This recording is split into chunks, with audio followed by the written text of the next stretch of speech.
What's going on, everyone? Welcome to another Facebook Zoom Hangout. I don't know if I've been as excited for a Zoom Hangout as I have been for this one, because we have the great Bob Holt on with us to talk a little bit about the A&M-Arkansas game of the Arkansas Democrat-Gazette. Always the guy who gets the first question at the SEC Media Days. Bob, thanks so much for joining us. We'll just start off, get right in the game first. What are the biggest headlines and matchups you're looking for in this game? What are you the most excited about? Well, yeah, I guess a couple things. One is kind of this. I think this might be kind of more of an old school line of scrimmage SEC game. I guess it could be in the 40s. I don't necessarily anticipate that. Like a big shootout. But I'm interested. Arkansas, they've been an okay running team this year, but not real good. And obviously A&M has been really good against the run, and there's going to be, Rakeem Boyd, the former Aggie, will be coming down there. He's played against A&M in Arlington, but this time he'll be actually back in College Station there on campus. And he's had a tough start to the season. They ran into Georgia and really couldn't run against those guys. And then Rakeem got hurt against Mississippi State, missed the Auburn game, and he played against Ole Miss, actually got their first rushing and only rushing touchdown this season. They've only got one rushing touchdown, Arkansas does. And but Rakeem really hadn't broken out yet, so I would assume he's pretty motivated, no matter who he's playing, but especially playing A&M down at College Station. So I'll be very curious to see how Rakeem does against his old team and how A&M can do defensively against Arkansas's run. And then I'll be curious to see how, Arkansas's defense has really been probably the biggest surprise in the SEC. I mean, they lead the nation with 10 interceptions, had 6 of those against Ole Miss, and they got 3 pick sixes. So they've not just been, getting takeaways, they've been turning them into points. And so I'll be curious to see how their defense can hold up against a more physical, offensive line like A&M's going to have, that they've been using 3 linemen in some of these games, like against Ole Miss and Mississippi State, dropping 8. I don't know if that can work against a line like A&M's got. So that'll be the 2 big storylines for me. Can Arkansas run the ball to have some degree of success, and can their defense keep holding A&M down the way they have a lot of other teams? Bob, when I look, you mentioned the turnovers, and when I look at Arkansas stats, other than that, they're pretty pedestrian. And I'm thinking, this is a team that I said at the beginning of the year, be lucky to win a game. And they've already won 2. Things like it seemed like a different team. How has this team been winning other than those turnovers? Is Sam Pittman that much of a miracle worker? Well, I think one thing he did, I don't know if it was a miracle, but he brought in a really, really good staff. One thing about Sam, a lot of people around the nation might have been surprised when he got the job, thought, wow, here's a really good offensive line coach, but he's basically a career offensive line coach. He had the associate head coach titles at Georgia, and I really can't remember if he had that here or not. But one thing about Sam, he's a great people person. He'd made great relationships through 30-plus years of coaching college ball in the SEC, the Big 12, the ACC, the MAC, different places he's been. He convinced Barry Odom, the former Missouri head coach and really good defensive coordinator at Missouri and Memphis, to come here to Arkansas. I'm sure Barry had a lot of options, and he came to Arkansas because he's very close with Sam. And so Barry Odom has done an incredible job with this defense. I keep hearing people say it's basically the same players as last year. Well, no, not really. This sounds crazy, as bad as their defense was statistically last year. They have 3 players off this defense who are on NFL rosters. People remember McTelvin Agim, 3rd-round pick of the Broncos. Cameron Curl, a safety. He was a 7th-round pick of the team in Washington, and he made the roster. And Scooter Harris, DeJohn Scooter Harris, their linebacker, he was a free agent signee by New England, and he's with the Packers now. He's actually on their 54-man roster, 53, whatever they have in the NFL. And so really Barry's doing more with less. I mean, he lost 3 players on this team, and I think that's a bit of indictment, frankly, on the previous staff. Not trying to throw anybody under a bus here, but now they do have some guys like Jalen Catalon, who's from Texas, who wasn't playing much last year. He's a redshirt freshman safety, really playing great. Bumper Pool's the guy that A&M recruited. He's doing real well. He missed the last game. It looks like he's going to be back for this game. You know, Grant Morgan, a former walk-on, has gotten all these national awards. They had Hudson Clark, who is a walk-on redshirt freshman cornerback who had 3 picks against Ole Miss and got a bunch of national awards.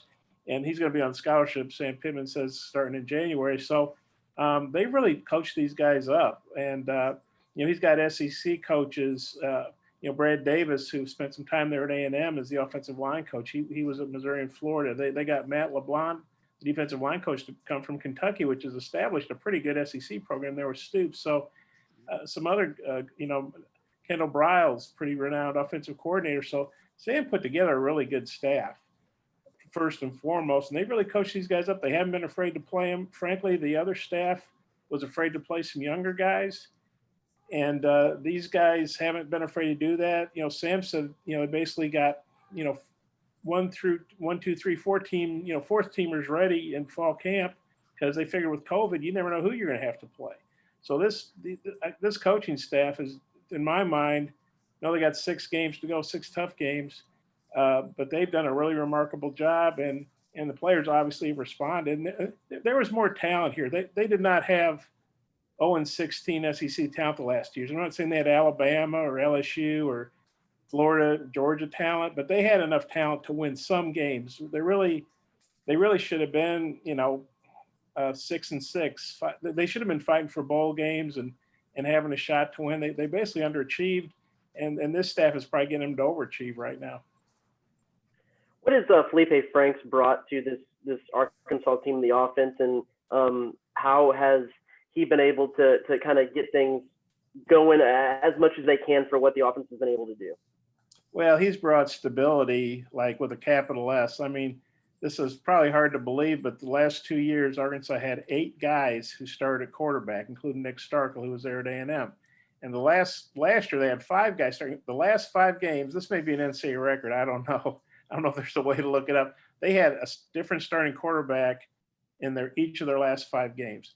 Now, some of that was injuries. Some of that was trying something different. But, I mean, obviously that's, you know, that's just not good. I mean, to have 5 different starting quarterbacks is such a key position.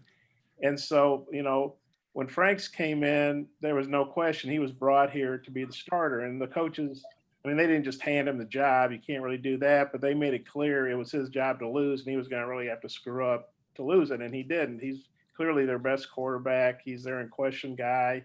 He's done a really good job.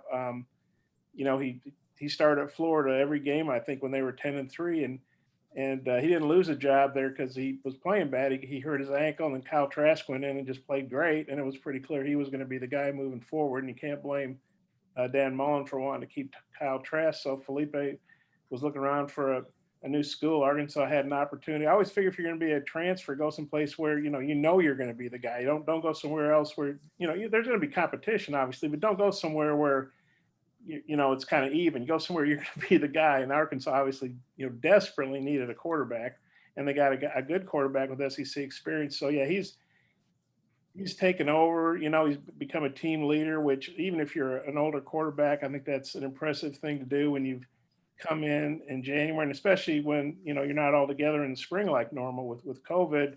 You're doing things remotely. You're doing Zoom meetings like we're doing now, and yet he really, I think, became a team leader very quickly and gained the respect of the locker room. And so he's done a really good job of really bringing stability there where they badly needed it.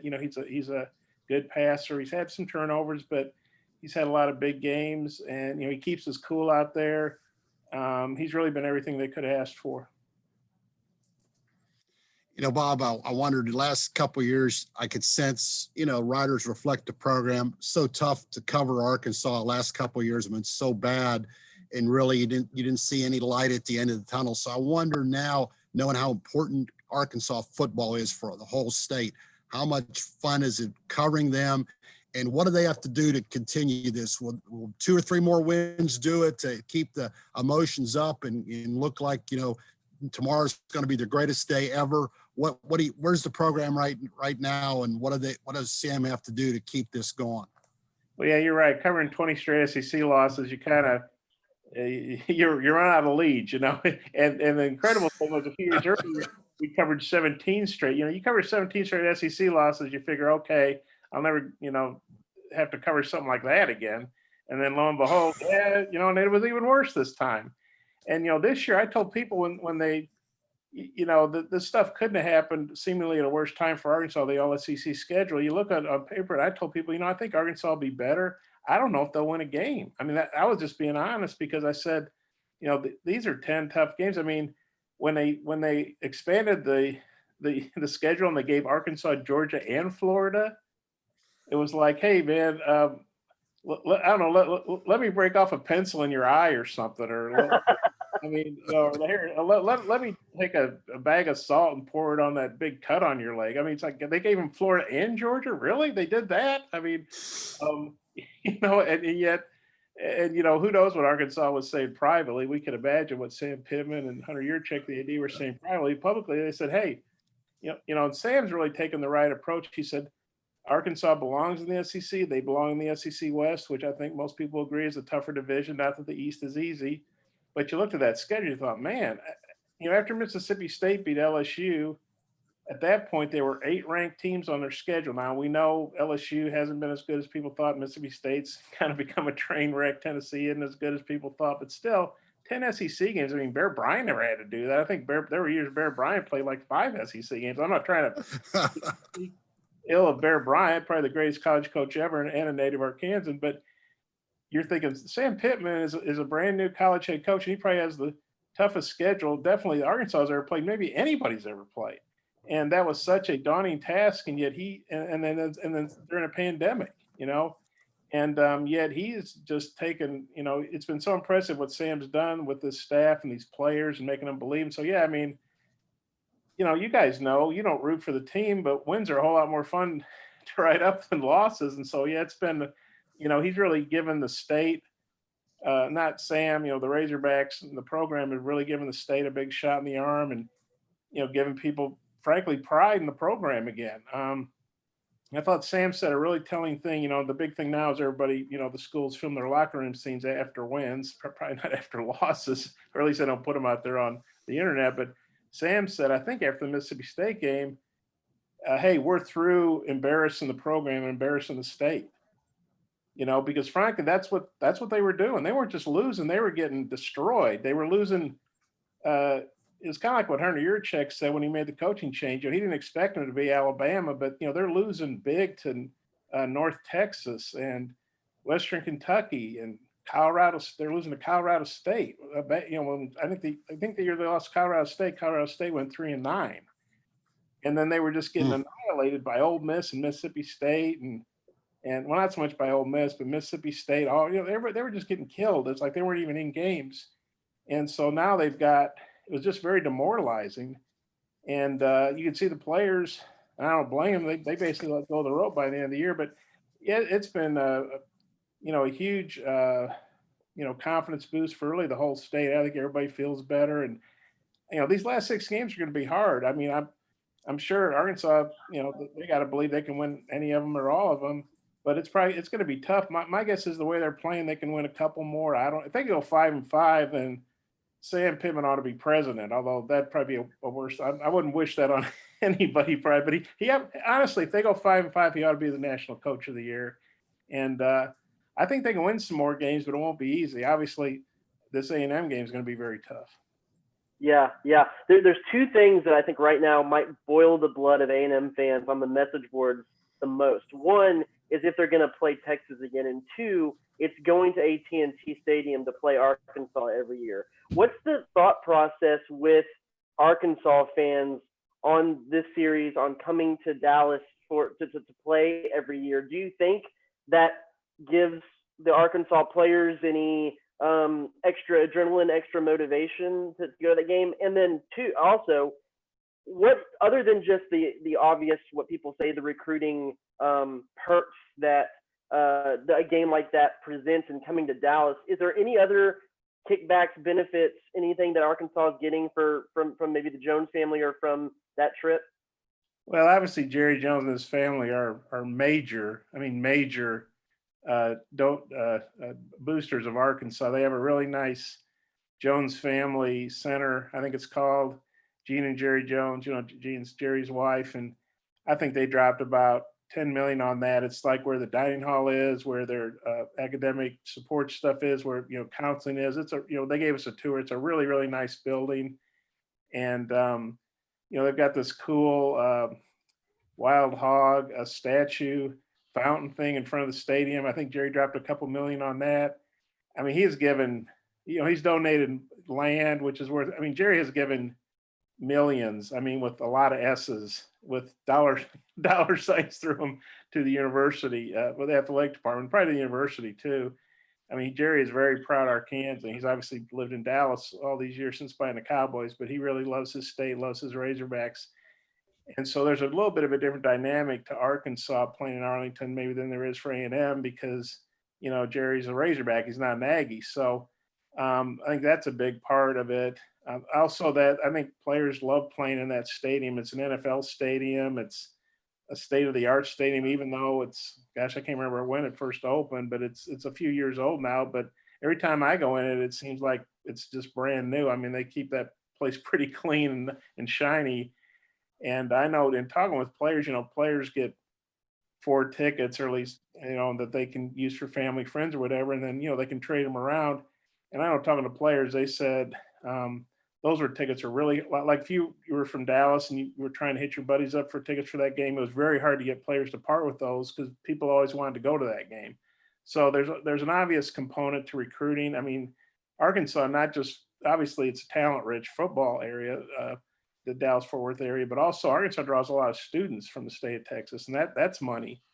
I know when they finally opened up some Whataburgers up here in Fayetteville, I'm serious. The lines to those Whataburgers the first few months were like endless, because all the students here from Texas couldn't wait to go to Whataburger.